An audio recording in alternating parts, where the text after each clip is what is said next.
Hello everyone, hope you're all doing well. Welcome back to more esports news covering what happened this past weekend, and unfortunately enough, a bit of a recap story here that I covered way back in the day. I was kind of looking forward to this day of videos because, it's a Monday, we come back to a lot of great news out there. This being not so great news because it's a story, again, like I said, I covered last August 23rd to be exact, on my original channel, and I didn't really think I'd be covering this ever again, but that being the death and the incident involving McSkillet. If you guys are not CSGO fans, I'll give you a quick TLDR of the event itself, which was a terrible tragedy for both the family of McSkillet and, of course, even more so the family involved in the incident, who had the passing of both a mother and her 12-year-old daughter, as McSkillet was found driving down the wrong side of the interstate at excessive speeds and killed both those victims in this. Now, we do have a response to all of this, and again, like I said, he's from the CSGO scene originally, this YouTuber was, and McSkillet as well was killed in the incident. As you can tell by the pictures, there was just literally nothing left during that time, and during that time as well,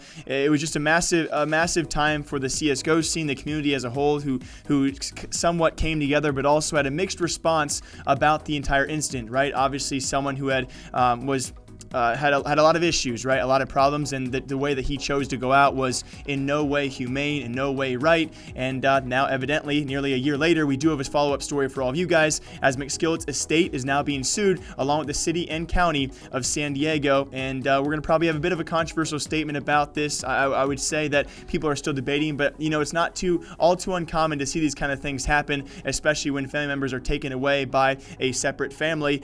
These are not too rare of moments here. And I think at the time of all this happening, we knew there must have been some sort of mental lapse in the situation, right? You don't go out as a completely sane person, healthy person, and drive down the wrong side of the interstate and decide to do what he did. And I feel like I need to reassure you guys, what he did was absolutely 100% wrong. There is, for those of you who have not forgiven, it's maybe not even our place to forgive him this situation. So I'm not too entirely surprised by the response here by the family. When you lose a mother, when you lose her 12-year-old daughter, you're going to see things like this, especially in the lead up to the story. The details we had not known have now come forward a bit more, as they've actually cited negligence on both the sides of the city and the county and their responsive teams, because apparently there were things known about. That's going to be Trevor Heitman, otherwise known as McSkillet, and his mental state the day before the incident did occur. As apparently, according to the suit that's now been filed, guys, the day before the incident did occur, the San Diego Psychiatric Emergency Response Team responded to a call about Heitman, or McSkillet, who was screaming, paranoid, and delusional. Even furthermore, there was apparently a psychiatrist on scene who had evaluated him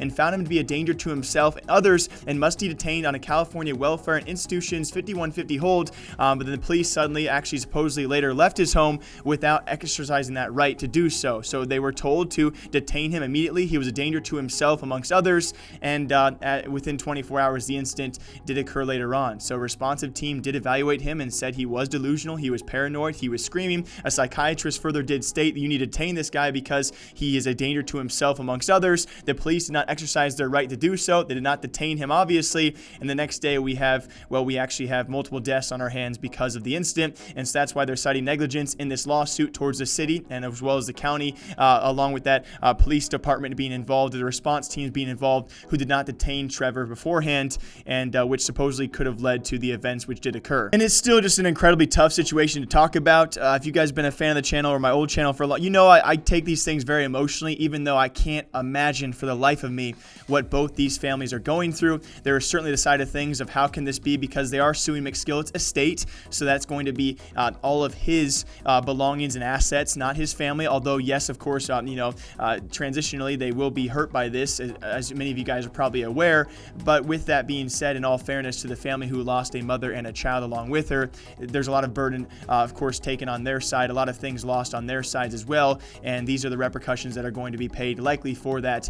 Just a terrible situation for both sides. Again, I really can't stress enough I think the one main argument I've seen on McSkillet's side is, of course, his family, to a certain extent couldn't have stopped this, right? Unless you hold him, detain him yourself. How are you going to stop a grown man, a guy who is 18 or older years old, and he was detaining an 18-year-old can be a pretty hectic thing. And who would have guessed this would have happened, right? You can never, in your deepest thoughts about your own child, probably think this is the way things are going to happen. These are the way things are going to play themselves out. I understand from both sides of the argument, but at this point in time, do I blame the family for suing McSkillet's estate and the city itself, especially with the findings they have had. Not one bit. It's just a very, very tough situation. I beg you guys to show some respect in the comment section down below, but I wanted to share both sides of this story, both what happened before, when this happened, last year in August of 2018, and what is happening now. My prayers and thoughts still go out to both families out there, and I hope that the best resolution is made of this case. But as always, I will see you guys back here sometime soon with more esports news, some happier, some brighter esports news out there. It's never a fun thing to share these stories with all of you, but I feel it out of necessity to explain both